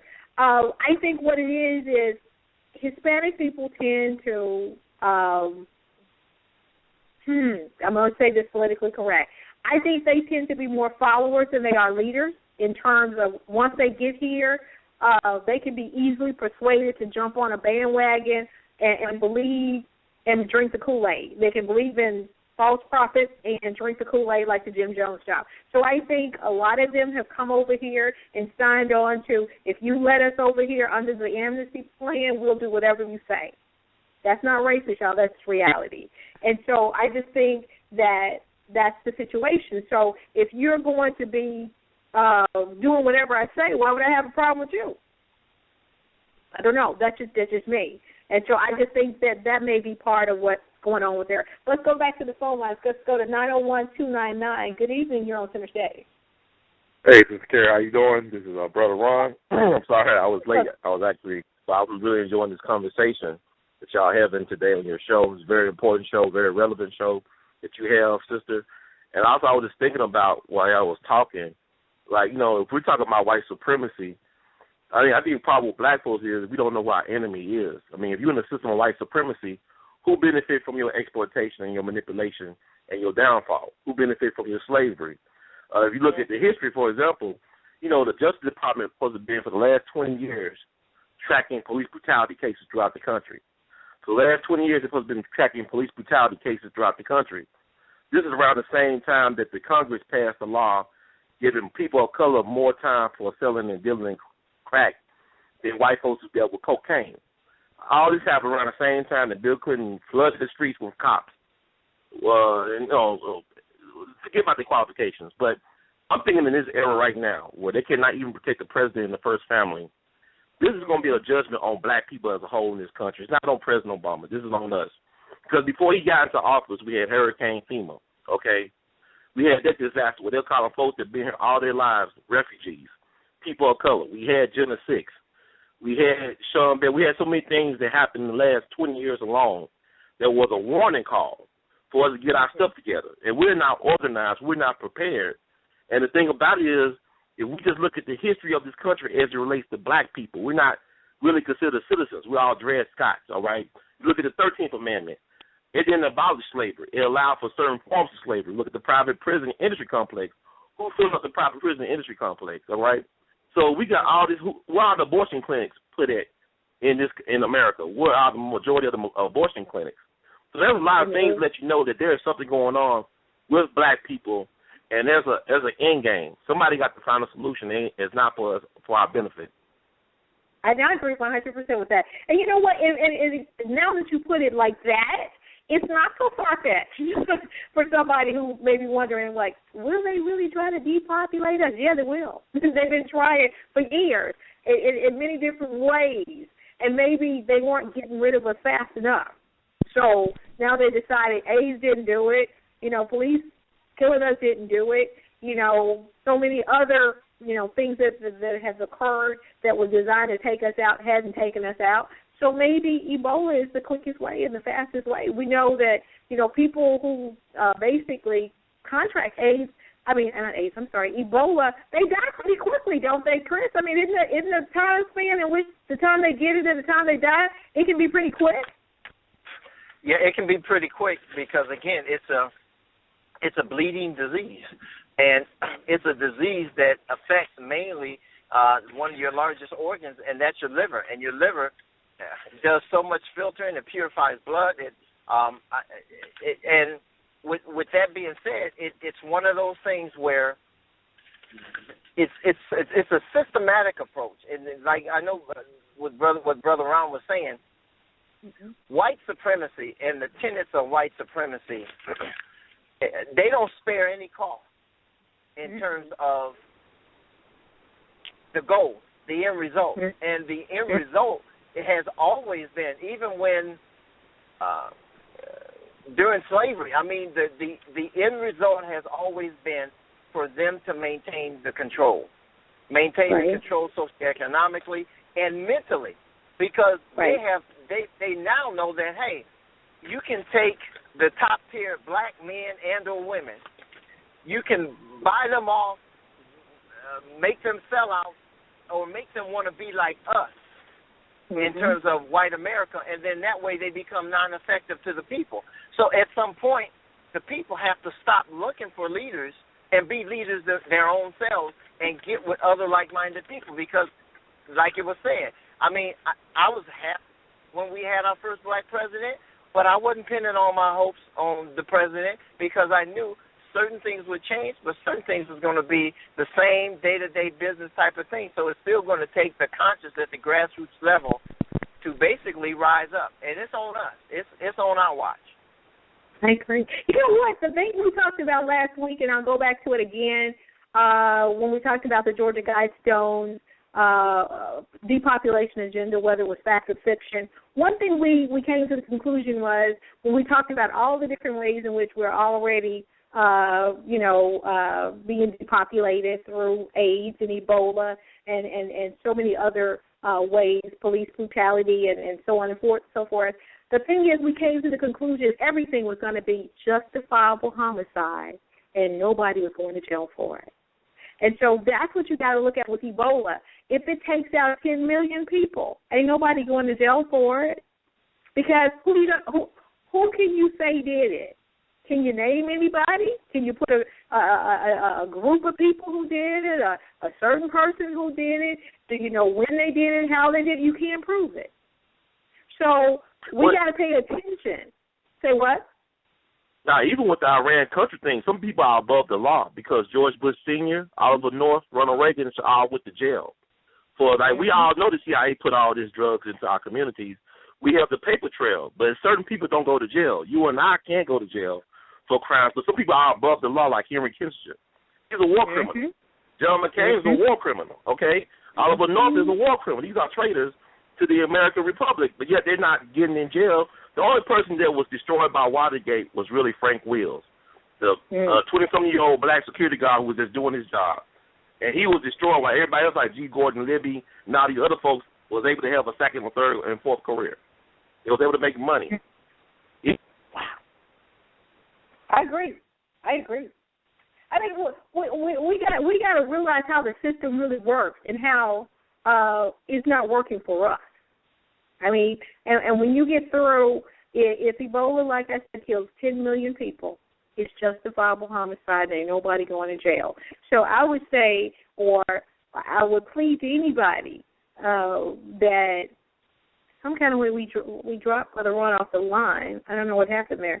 I guess what he was saying was way too powerful.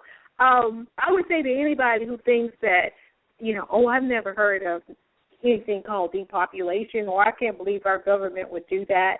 Think about the Tuskegee syphilis experiment. It happened. It was real. They let people die. They let people go untreated with syphilis. I mean, and let those people carry that back to their families.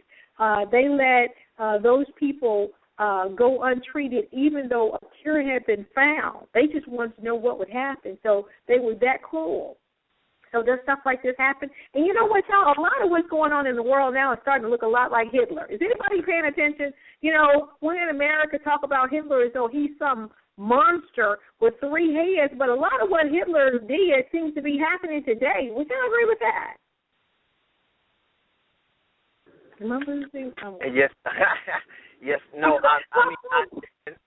I'm not sure what happened to everybody else. I mean, honestly, yes, I would, because there's some of the same traits that are there. And truth be it known, the United States and a lot of other countries didn't get involved in World War II until other aspects actually happened. I mean, millions of people have been killed. So we have to look at it twofold. Some countries that sometimes present that humanitarian front, it's not always what you think it is, just like with the foreign aid that goes to countries and the stipulations that they put, because they know you're in need, and then in terms of accepting that money, you don't have any other way. They could say that, you have to do this, you have to do that in terms of population control, or it could be with any number of things, but definitely has some of those same tentacles and some of those same characteristics with Hitler, because Hitler wasn't all alone. He had a lot of people on board with him, and what he was doing was legal. It wasn't illegal in Germany. I mean, so he was smart enough to take the laws on the books and make them work for him, and the ones that didn't work, he changed them. And a lot of people don't realize a lot of Americans funded Hitler. A lot of American money was helping him do what he did. So a lot of people look at him like a monster, but that monster's head has popped back up and he's alive and well. Ron, your line is open again. One thing I find interesting too is if this is an issue, if 3,300 people have died in Africa, shouldn't we be banning all flights coming out of that region? Does anybody agree with that? I mean, why can you see that? Why are we allowing people to come over here if they got that kind of problem going on over there? Well, you know, it's like what Naomi Klein wrote about several years ago in her best-selling book. It's the shock doctrine. Well, this system, you got to create a crisis, real or imagined, in order to create a profit. Like all wars are started to create profit. One of the companies that benefited a lot from World War I was DuPont, the Tupperware people. And you get back to Hitler, the rise of Hitler. Hitler had a lot of money behind him. He had people like Henry Ford, people like Prescott Bush, the patriarch of the Bush family. Once again, Prescott Bush, who was a senator from Connecticut, the father of George Bush Sr., was a financier on Wall Street. They gave Hitler the money. Even the Vatican helped out Hitler and his followers. So, I mean, you look at even the United States government benefited from the Nazis. Where did they go once they left Germany? They went to South America. They also went to NASA, the space program. They went to the CIA. All this stuff could be traced, you know, as a paper trail. So who is the real enemy here? Good question. You know, I think it's time to wake up. I mean, you know, I say on my Facebook page a lot of times, wake the flock up. I think we need to. I mean, because when you get through, I mean, this stuff is so real that they're putting on us, and they're coming at us from all directions. Now, do I feed the fear? No, I don't, because my ultimate faith and trust is in God, and I know ultimately He's in control, and man can't do any more to me than God allows me, you know, Him to do. I get that part, but at the same time, the Bible says watch as well as pray, and I do that daily. I realize that it is my job to be up on what's going on, and it's my job to try to build a strong immune system. So if Ebola is out there, I'm going to try to do what I can to stay healthy and hopefully be able to fight it off. But if not, you know, my fate is in God's hands. But tonight I decided to do this show because I saw a situation that was right in my backyard. I live in Dallas, and I'm looking like, okay, how in the heck did we get a person from West Africa to board a flight, come to Dallas, and is that sick with Ebola? How do we allow this many cases into the country? I mean, why would we? Why would we send soldiers over there? It all seems to be orchestrated, y'all. You know, it seems very intentional that tomorrow we could wake up and they say Ebola is all over the United States. That could very well happen. We understand there's a case in D.C., you know, that just popped up. And so, you know, we know that they took the first 2 cases to Atlanta. And I thought, as I saw D.C. today and I thought about Atlanta, those are cities that are, you know, the population is very, you know, I call it chocolate. A lot of African Americans are in those communities. And so, you know, are they trying to start something and get us out of here? I don't know. But I think people of color need to wake up and demand answers from who, demand answers from the CDC, demand answers from the government. I mean, before we allow it to get out of control, I mean, it's not if it will happen, it's probably when at this point. I mean, because when you get through, they let that guy in here. Now it's potentially 100 different cases, you know, of people that could have been affected. And there's probably more. If he came in on a flight, sat around at 2 or 3 airports. I think he came in Dallas Airport and then Dallas DFW. I think Dallas, you know, International Airport is, I think, in D.C. somewhere in that area. And then he came in DFW, which is in Dallas-Fort Worth. There's no telling how many people he actually came in contact with.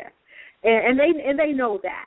And so my thing tonight is, and Ron, I don't know if you were listening on the line before, we discovered that the World Health Organization is blocking shipments of colloidal silver going into West Africa because colloidal silver has been successfully fighting Ebola. So we, you know, there's some warnings going out in Jamaica about the what is it, the virus that they're warning that's going to be pandemic in Jamaica, the chikungunya virus. Okay. And what was that story about the children coming out of not Ecuador? What's that other country where these busloads of illegals are coming out of? You got Honduras and maybe this Ecuador, but it was a report that some of them children down in one of those countries was supposedly being infected with some sort of spreadable disease. And you're bringing them in, they're bringing them up into the United States, taking them up as far as into the northeast corner, up in Massachusetts and so forth. You know what? I mean, and wasn't there something that came out this week, Chris, called something 68, with which kids were being affected, school-age kids? I know here in the Dallas area it was called something 68, M68 or something, but it was a virus that the kids here were coming down with that had flu-like symptoms. And I'm like, you know what? It's just not by coincidence. All this stuff is popping up. I think all of this is happening for two reasons: to instill fear, for people going into the new world, into the kicking off of the new world order. They want you so scared that you don't know if you're going or coming. So when they say, okay, sign on to the new world order, people say, okay, anything you can do to make this stuff stop, we will do it. I think Ferguson is a fear tactic. I think Ebola is a fear tactic. But I think just like the Ferguson people stood up, I think the African-American community needs to stand up for Ebola as well. Fight for the people of Africa so that they don't bring it over here. I think that's just got to happen. Huh? And I would say this also as well. People, they underestimate the power of movies, Hollywood, because they be putting out a lot of stuff like Planet of the Apes, the new Planet of the Apes that came out in the last several years. They talk about the spread of the disease like this quote-unquote Ebola, transmitted through airplanes and through airports and whatnot. You look at what's going on with the Secret Service. They talked about that in White House Down, the movie with Jamie Foxx. They came out a couple of years ago. White House Down.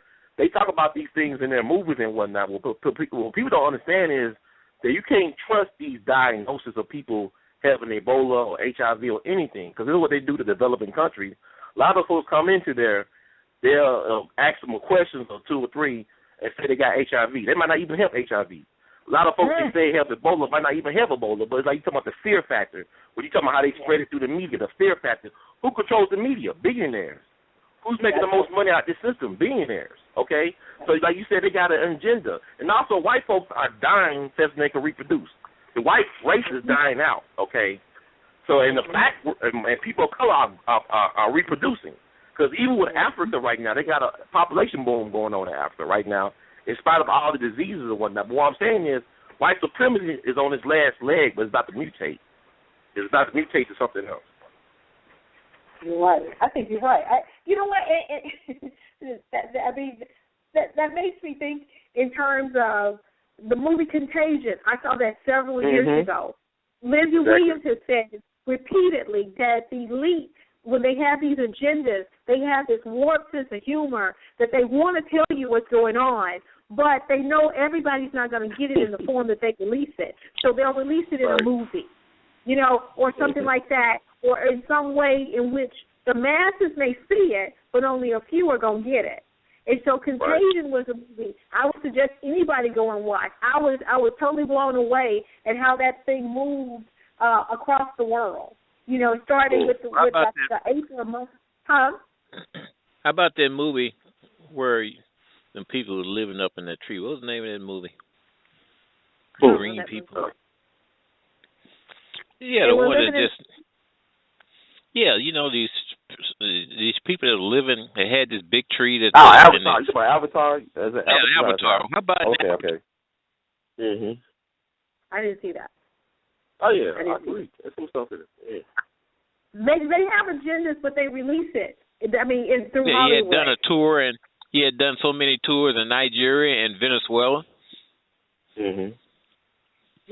It's real out here. I mean, it's real out here. And I would just say to anybody in closing, we're going to try to put something together, and we like everybody to try to join in.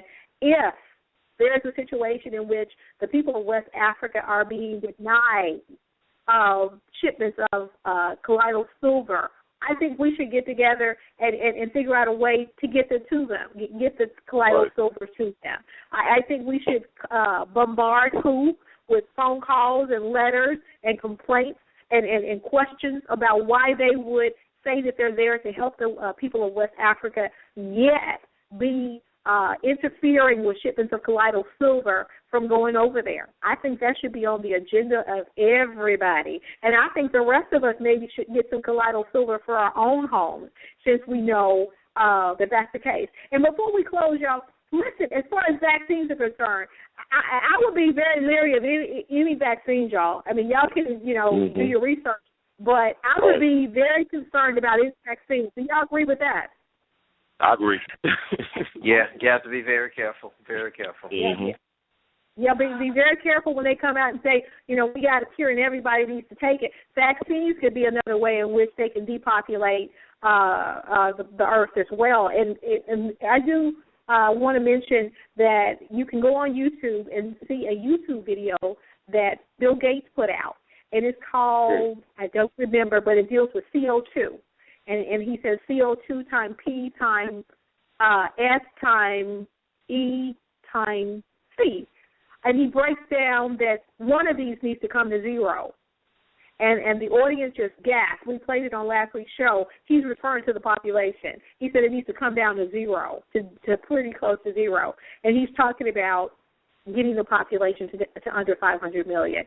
So I suggested everybody check that out on YouTube. Listen, we got to get out of here. Thank you so much for joining us tonight. We do this each and every Friday night from 8 to 10 p.m. Central, 9 to 11 Eastern. Tell a friend, tell a family member, a coworker to check out the show. If you have an idea for a show here on Center Stage, drop us a line at centerstageradio@yahoo.com. That's centerstageradio@yahoo.com. Again, I'd like to apologize for whatever happened at the beginning of the show. I guess we stepped on some toes by doing a subject like this one, and I figured I'd get some opposition, but I didn't expect to get knocked off the air and my switchboard to go blank, but it happened at the beginning of the show, and I apologize for that. But things like that happen when you're live, and it also happens when you're doing subjects about things certain people don't want you to talk about. Okay, we got to get out of here. We'll see you next week. Bye-bye.